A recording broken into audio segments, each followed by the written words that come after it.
Our next speaker is N. Timothy Smith, or Father Tim as his classmates refer to him. He is a junior studying strategic organizational communication. He was raised in Idaho with his 3 sisters. He loves learning and teaching about conflict transformation, having fun with his family and friends, reading many books, and of course, potatoes. Give it up for Tim Smith.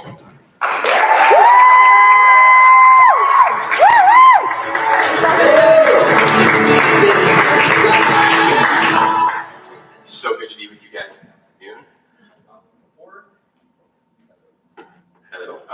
Before we get started, I'd like to invite all of you to take a moment and think about the last time that you experienced a conflict with someone close to you. What did that look like? What did it feel like? Was that a negative experience or a positive experience? If you're like most people, you probably look back on that and you're like, that was not a good experience, right? We don't like conflict. We tend to view it as something negative. I think especially within the church, we're raised hearing contention is of the devil, contention is bad. But something that Dieter F. Uchtdorf said is that conflict is inevitable, but contention is a choice. Conflict actually gives us opportunities for growth and opportunities for change, and can actually be a positive experience that can strengthen relationships. Because ultimately, conflict is about relationships, and it can be something that's destructive, or we can transform it into something constructive, something positive that can help our relationships. For example, a conflict that I've had in my life is with my dad. The conflict simply was I haven't always had the relationship with him that I wanted, and I spent years blaming him for not reaching out and creating the friendship that I wanted to have with him. And all of that started to change for me about 1 year ago, right before I came over here for school, when I asked his advice on what class I should take. And I was like, I can take this class called Peace 101. It's about conflict and peace. I was like, do you think that would be a good general to take? And he's like, oh yeah. He's like, that would be amazing. He's like, I use my mediation training all the time. And he's like, you'll use it in every job that you have. And that point was a turning point for me. And as I came over here and I started learning about conflict and I started learning about how to transform it, I realized that I could make a change. I could change the relationship with my dad, and I could change the conflicts that I have in my life through a few small, simple things. And so I'm not going to go into all of the millions of things that we could talk about with conflict, but I want to share with you just a few small steps that we can all take in order to begin changing the conflicts in our lives. So first, to understand how we can change conflict. What is conflict? We need to understand what it is. What is it that we're dealing with? And why do we view it as negative? Well, like most things, our view of conflict is shaped by the way that we were raised.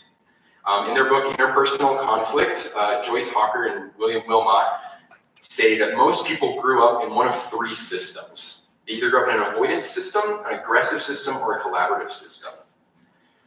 Some of us, I feel like, grew up in both of those systems. I don't know if you're like me, but one of my parents, I feel like, was on one side and the other parent was on the other side.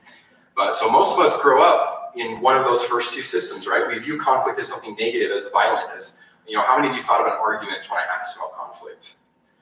But how many of you thought about a conversation that you're avoiding? And that's what I want to talk about today, is avoiding conflict specifically, because we do this all the time. The problem with avoiding conflict is that when we avoid conflict, we avoid relationships. Like I said before, it's all about relationships. And when we avoid those difficult conversations and we avoid those conflicts, then we're avoiding opportunities to connect with people. We start labeling conflict as bad. And so because we label conflict as bad, it's really easy to start labeling the person that we're in conflict with as bad, and to begin blaming them for the conflict that we're in, like my experience with my dad. The Arbinger Institute, in their book Leadership and Self-Deception, calls this collusion, or a simple way to another name you could call it is the blame game, right? When you're in conflict with somebody, whether you're avoiding them or whether you're trying to fight with them, collusion is inviting them to fight with you. If I am avoiding a conversation, if I'm avoiding a conflict, nothing will ever get resolved, and the other person has no incentive to come and connect with me and to resolve the conflict. If I'm being overbearing and aggressive and I'm pushing too hard, then that invites them either to fight back with me or to avoid me. And so in order to change the way that we deal with conflict, we need to get ourselves out of this cycle of collusion. One of my favorite definitions, probably my favorite definition of conflict, is by Chad Ford. He's a college professor and an international mediator, and in his book, Dangerous Love, he defines conflict as our inability to collaboratively solve problems with other people. So how do we move from all of this negativity, from the avoidance and the aggression, and the collusion, how do we move from the negativity and the avoidance over to collaboration? How do we begin to collaboratively solve problems with people? Well, Chad Ford talks about in his book what he calls the most dangerous move, which is turning first. How did you all feel when my back was turned to you? Did you feel like I was trying to connect with you? Did you feel like I was trying to have a conversation with you? Versus now, do you feel like I care about you? Do you feel like I want to have an experience with you? When we're in collusion with people, he views the diagram often of being back to back. And so we need to turn towards them. We need to see them as they are, and we need to see the conflict as it is. And I'd like to invite you to take 3 small steps towards turning first. The first step is to get curious. Get curious about yourself, about the conflict. Ask yourself, what am I doing that is inviting the other person to be in conflict with me? Am I avoiding this conflict? Am I avoiding a difficult conversation? Am I pushing too hard? What am I doing that is inviting them to have a negative experience with me? The second step comes out of the same book that Marin was talking about, looking out, looking in.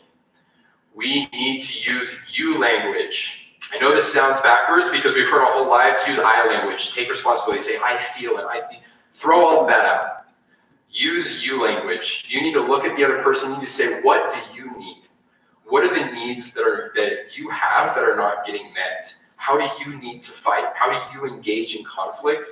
What can we do for you so that you can be seen and you can get your needs met? This is at the heart. Chad Ford calls this the heart of turning first, right? Seeing other people as people and recognizing their needs. And that brings me to the third step. When we see other people and we recognize their needs, when we turn towards them, it requires us to be vulnerable. Vulnerability can be a very scary thing. Right? When you think of vulnerability, we usually think of, I'm in danger, right? I'm vulnerable, I'm in danger, I could get hurt. But Brené Brown, the shame researcher, who talks a lot about shame and vulnerability and dealing with imperfection, she defines vulnerability. She says vulnerability is about showing up and being seen. How can I expect my needs to get met if I'm not willing to be seen?